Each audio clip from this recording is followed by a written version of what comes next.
As a white Christian conservative in the United States, ever since I was a kid, I was taught to have this blinding, unwavering loyalty, fealty to Israel.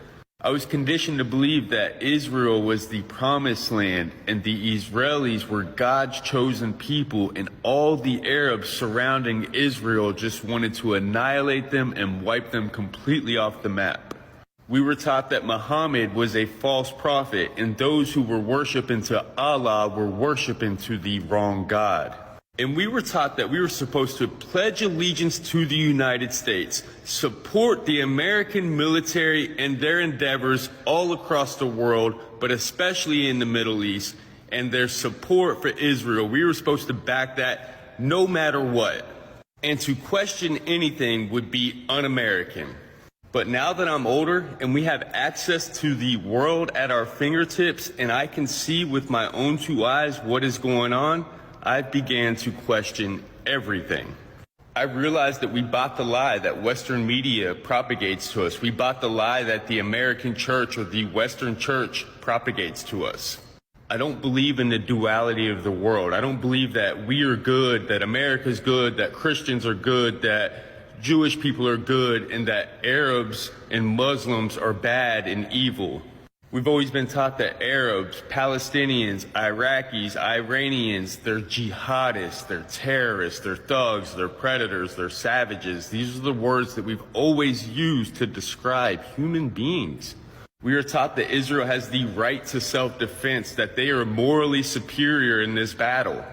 But I now realize that he who controls the media controls the masses, and Israel has the power to not only control the narrative, but to control the way that the war is fought.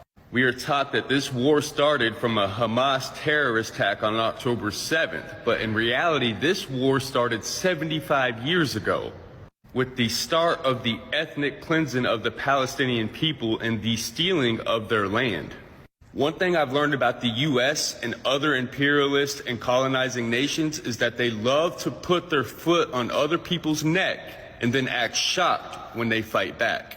Any nation that tries to employ a system other than the United States capitalistic system, we will automatically cut them off, sanction them, put our foot on their neck, don't give them access to the U.S. economy and the rest of the world, and then we will look at them and say, look, they failed, that doesn't work, their system doesn't work. And we're supposedly the wealthiest nation in the world, but we've got millions in prison, we've got millions on the street homeless, we got millions without health care. And we say to the rest of the world that we're morally superior and our system's the best, and when our own people begin to question it and speak out against it, we are told that we are unpatriotic and un-American, and if we don't like it, go to those other countries whose system doesn't work because America has her foot on their neck.